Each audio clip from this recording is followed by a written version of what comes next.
my name's Wesley Bush, and I'm a science fiction and fantasy author. Right now it's my second line of work. My main job is that I work in the foreign affairs realm. I'm what's called a foreign service officer, and I do political work. And right now I'm in Washington, D.C. training, learning Albanian so that I can move to Kosovo. And my travels actually really do influence my work a lot because as I live in different countries and learn different cultures, languages, they all go into the pot. And so I've published 2 books so far.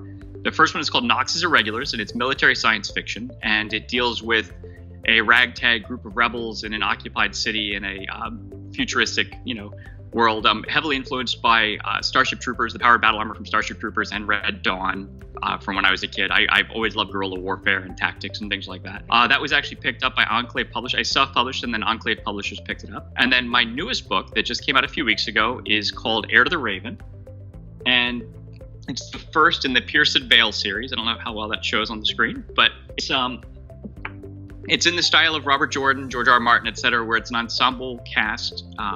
High fantasy, it's got Lovecraftian themes where you've got these outer fae that are trying to break into reality. But what's a little bit of a twist is that it's actually set in a savanna. The main action takes place in like an African-style savanna, crawls and nature and things like that. And it all started with the idea of what if the tsetse fly didn't exist? And so horses were able to function on a savanna environment. It's a perfect environment for cavalry, and it would have changed the entire history. And so we took African culture to some extent and then mixed it with like Turkish horse culture and came up with this new society. It's a lot of fun, quality violence, lots of intrigue, a little romance. It's got a bit of everything. Yeah, absolutely. I mean, the old adage is write what you know, but I don't think that means to just mechanically write about, like, if you're a waiter, that you write about waiting on tables. I mean, I think it means that you take the themes and the bits of knowledge that you've picked and you synthesize them into an interesting story. And so my first one is military science fiction because at the time I was a soldier. I was airborne infantry, and then I became military intelligence. And so those themes went into that. And then with my new one, I after the military, I became a college professor and I taught history for a couple of years. And so I drew on my knowledge of medieval history. And then I drew on cultures such as Ukraine, Kenya, Somalia, the Balkans, places that I had experienced or studied in depth. And obviously, all of them are changed and transformed. I mean, it's an original fantasy world, but it's just that I like grounded fantasy. I like the feeling that if you turned a corner, and when you're reading a fantasy novel, that you feel like if the story has you walking down a street, that if you turned a corner, you would still see a fully fleshed out world out there. It's not like a Hollywood cowboy set where these just the fronts of the buildings. And so I like very grounded, very well-developed worlds in my fantasy. Yeah, just the little details that make you feel like you're immersed in a real world as opposed to reading story. Well, I think the most important thing in fantasy is that, and science fiction as well, is that there's this equilibrium between the new and the original and then the familiar. Because if it's completely original, then you've got no touchstones, you've got no markers that you can orient with, and it feels very disorienting. And on the other hand, if there's nothing that's new or fresh, then you just feel like you're reading the 15th iteration of Tolkien, like how many people spit out in the 70s and 80s. So I think you've got to find that healthy balance between the new and the familiar.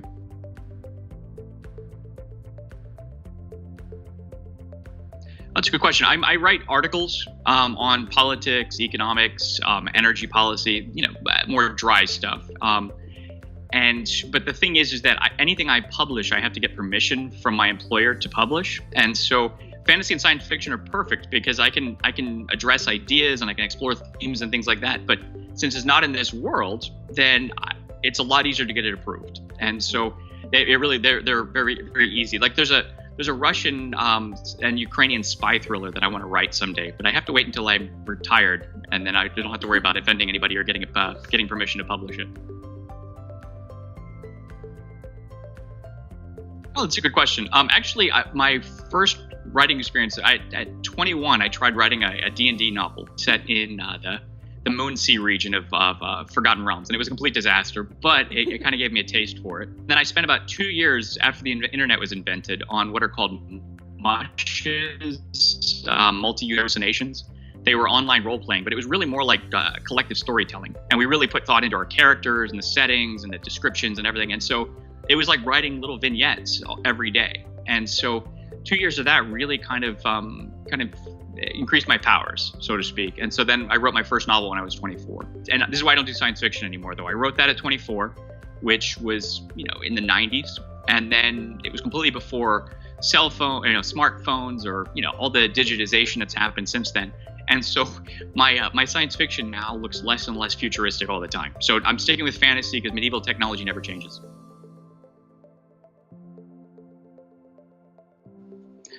It was a natural development. The market changes also helped with that. I always had the bug to write, and like I said, I wrote my first novel at 24, wasn't able to find a publisher for it, and so I just kept role playing, I kept writing, and that sort of thing. And then suddenly the ebook revolution came along, and it just democratized the book market. And so suddenly there was a venue where I could get mine published, and so I did, and it took off. It hit number 3 in science fiction on Amazon. And like I said, then a publisher came along and bought it from me, and helped buy us a beach house in Florida, which was nice. So that was a great first book to publish. It went really well, and so it basically I just had to wait for the market to catch up.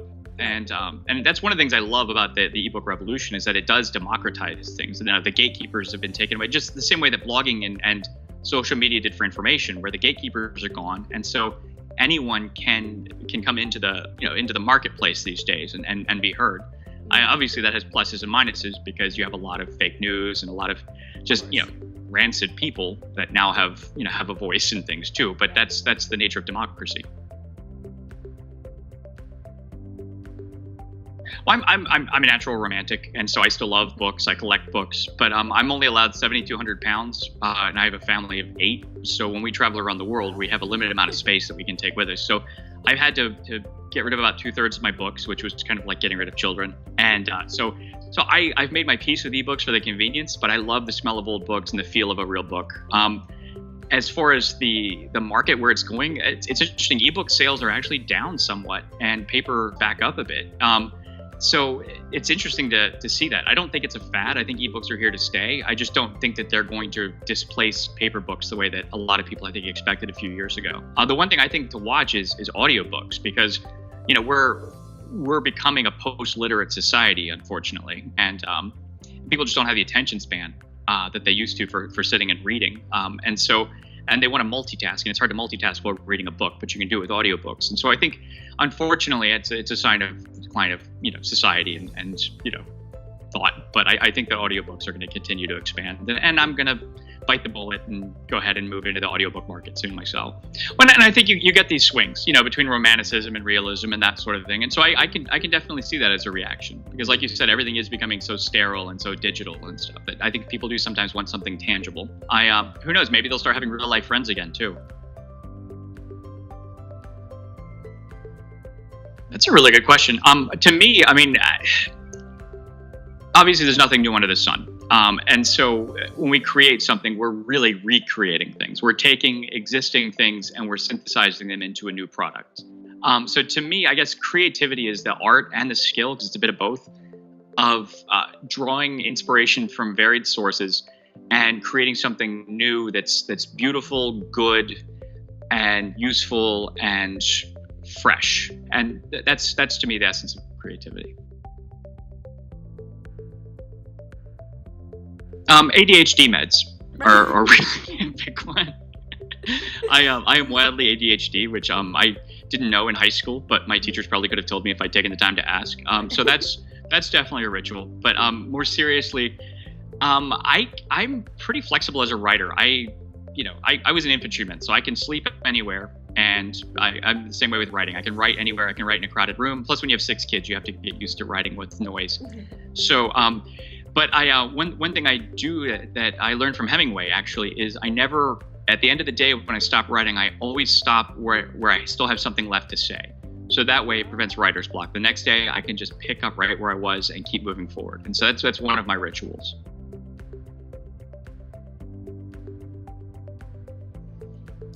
Never writer's block per se, because one of the things I learned the hard way was that I'm a plotter, not a pantser. So I do extensive plotting out of the story before I write the first few words, before I write the first words. What I have had, though, is where I've had a technical hiccup where, say, a couple of chapters got lost, and it just frustrates me so much it stymies me for a few days. I think I don't know, I don't know if it's peculiar to men or not, but I know that most men would rather drive an extra 10 miles than backtrack 2 miles. So to me, it's so much harder to go back and rewrite things I've already written. There's so many different manifestations of ADHD. For me, mine is that when I'm interested in something, I can hyper focus on it, like almost obsessively. And if I'm not interested in something, it's very, very hard for me to stay tuned in on it. And so since I like writing, and once I'm into a story, I'm immersed in it, it actually helps me because I can just shut out the world and just write obsessively for, a few hours at a time. Well, no, I think that's the key to life. I mean, in our teenagers, we always talk about finding ourselves, but I think what we really do is we find our ideal self, who we want to be, and then the 20s is this painful time of actually coming to terms with who we actually are. And then, by the 30s, I'm in my 40s now. I have figured out who I am, what my skills are, what I'm good at, what I like, what I don't, and so I've been able to craft a life that fits, the talents, the abilities, and the mentality that God's given me. And that's why I think life gets better as you get older. Get to the point. Both of my books, I've had to chop out about 7,000 words from the first act. Wow. And now, like the book I'm working on right now, it's called The Magpie Queen, and it's set in the same world it's a one-shot set in the same world as Heir to the Raven. But with that one, I have jumped right into the action, and then I'm catching the reader up, as we're going along. But there's a sense of momentum because, I grew up at a time when people still didn't mind a slow burn. Movies and things like that kind of brought you in, and then the pace picked up as you went along. Readers nowadays, they want you to jump right into the action, and then do character development and everything else as you go along. And so I've made my peace with that, and I think you can still tell a very, very good story in that way, even though obviously that isn't how I grew up. I think Star Wars is the first movie that kind of, I think, brought in that type of pacing, and it's influenced everything since then. And I think that anybody who doesn't come to terms with that is not going to be successful in the fiction market. Interesting. For characterization, actually, Joss Whedon, which isn't a writer necessarily, but I'd have to say that Joss Whedon, the characters that he developed, were even side characters that he would bring in, he made sure that he shined and polished each one of them so that each one of them brought something like clever and original and made you love them. So I'd say Joss Whedon was a huge influence. As far as structurally with my storytelling, George R.R. Martin and Robert Jordan, I know they're super popular, but the fact is that they do these ensemble epic novels better than anybody. And right. So, or some of the best anyway. So huge influences on me.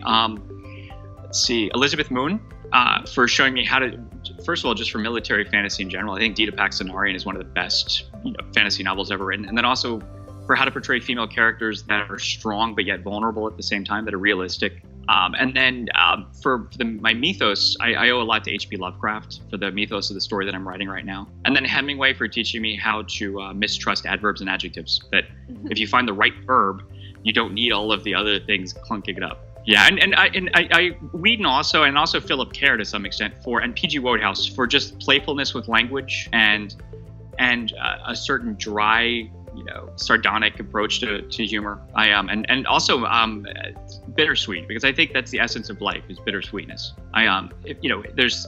There's a bit of sweetness in every sad thing that happens in our life, and there's a bit of sadness in every sweet thing that happens. And I think realistically, if you're writing realistically, you're going to capture that.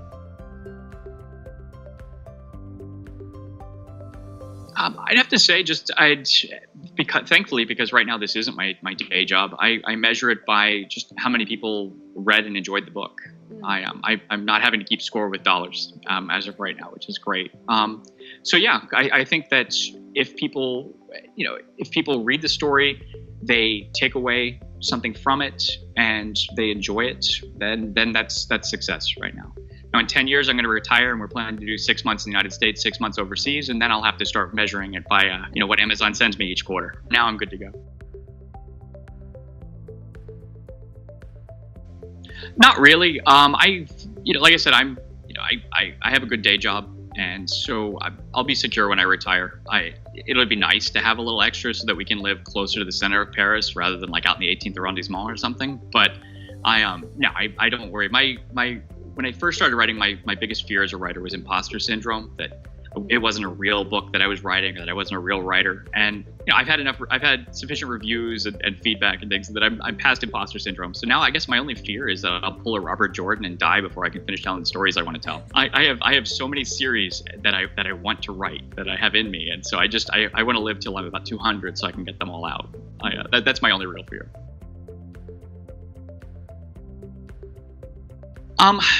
My biggest struggle as a writer is that I kind of have a one-track mind, and so, not in a bad way, but just that, if life becomes very, very complicated, I sometimes have trouble getting back into, that obsessive focus I have on writing. And so I would have to say distractions are the biggest thing, and they're all good distractions. I mean, I've launched 4 kids into adulthood in the last 4 years. I went through a revolution in Ukraine and a Russian invasion.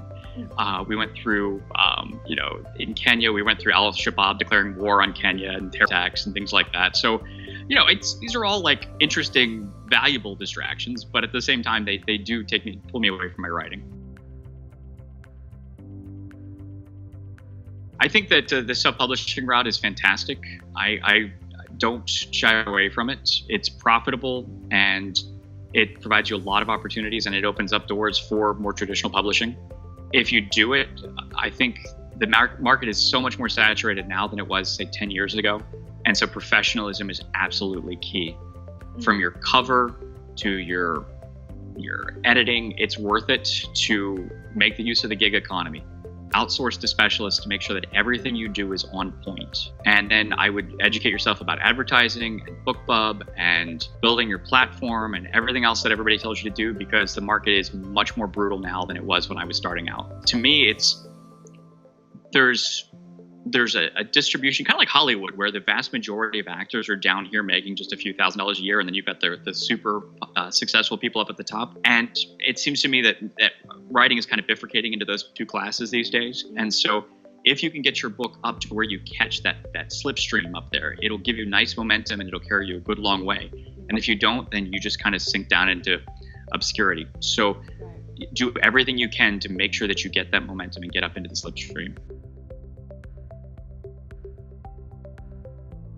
The market is easier to break into than it was, say, 30 years ago. I think it's much harder than it was, say, 10 years ago, depending on what you mean break into. If you mean get a book up online or through Ingram Spark or something like that, then obviously it's easy. I mean, anybody can do it. To get it to the point where, somebody other than your mom is reading it, I think is harder than it was, say, 10 years ago. And so I think the level of professionalism, it's the same thing you see with blogging. Everything was homespun, 10, 15 years ago with blogging. Everything was homespun. Everybody had their own Web 1.0 blog. And then nowadays it's all glossy group blogs that are, heavily professionalized, that are done almost like online magazines. So I think there's just a level of professionalism that's expected nowadays that wasn't, say, 10 or 15 years ago. My 18-year-old is my harshest critic, right? He's the harshest critic on everything. He's got very, very discriminating taste, and so when he read my latest novel the other day and he just kept effusing about it, that was pretty proud. So that one's up there. And then obviously hitting number 3 on Amazon in science fiction with my first novel was pretty great. I mean, when you're looking up there and Star Wars novels are ranked lower than you feel like, hey, this isn't bad. I think it depends on the nature of the criticism. I think that the most valuable reviews you get online are the 2 to 4 stars. The 5 stars are people who love you, because I think most 5-star and 1-star reviews, well, I shouldn't say most, but so many of them come because the person isn't responding to what you've actually written, but to some strongly held belief or taste that they have and that they're bringing to it. So if you happen to hit that sweet spot where you're writing the exact kind of novel they like, then they're going to give you 5 stars. 1 star is usually some sort of like you've hit some idiosyncrasy of theirs that they don't like, or they just don't like your worldview or whatever it is. So I think 2 to 4 stars, those I take very, very seriously and I take to heart and I incorporate them. I think they're extremely useful. Yeah, A Prayer for Owen Meany by John Irving. It was because it was the novel that I had been such a snob when I was younger about literature with a big L, and I wouldn't read any classic novel that was written after 1940. And so John Irving was the one who taught me that modern contemporary literature that speaks to contemporary people can still be beautiful and can still be deep and heartfelt and things like that. And to me, A Prayer for Owen Meany is still one of the best plotted, best written novels I've ever read. When it comes to fantasy, that's a really good question. There's just so many of them that have influenced me over the years. I'd like to go back and read the book 3 because that was kind of my gateway drug into fantasy. And the Prydain Chronicles by Lloyd Alexander. They're based on Welsh legends. And so I just out of nostalgia, my little country library that I grew up with, that was like the only fantasy book they had there. And once I read it, I was hooked for the rest of my life. No, that's a good question. First, obviously, just a good story. That's the promise I'm making to them when they buy my book, that I'm going to entertain them for 600 pages, that I'm going to start a story and then I'm going to end it in a satisfying way, not like Lost. So I'm promising them that they're going to have a good ride and that it's going to be satisfying at the end. Beyond that, I'd like to, have them think about society, about life. I think the best science fiction and fantasy do both. They entertain while kind of generating questions and thoughts. And so my current novel is, has a strong theme about duty. And I think it's a word that just doesn't get used enough these days, where the West is so atomized and so hyper-individualistic that Solzhenitsyn talked about this in his Harvard address back in the 1980s, that we emphasize rights without talking about the corresponding responsibilities that come with it. And so the theme of this novel is duty before desire. And just, what do we owe to society? What do we owe to a fellow man? And so, the book really kind of delves into that. And it's over the 5 or 6 book story arc that I'm going to be doing, that's going to be one of the major things that we unpack. I'm going to be, my next novel is The Magpie Queen, and it's going to be a very tightly focused one-shot novel set in a walled city where there's a young thief who's going to rise to power. And at the core of it is a doomed love story that I think a lot of people will find interesting. In the meantime, that's going to come out next fall 2019. But in the meantime, you're welcome to read Heir to the Raven, the first in the Pierced Veil fantasy series, and I think you'd love it. What's next for me is that my family and I are moving over to Kosovo, and we'll be working there for about 3 years. And we're looking forward to both doing some good work there and also just exploring the Balkans, because it is such an interesting, complex part of the world.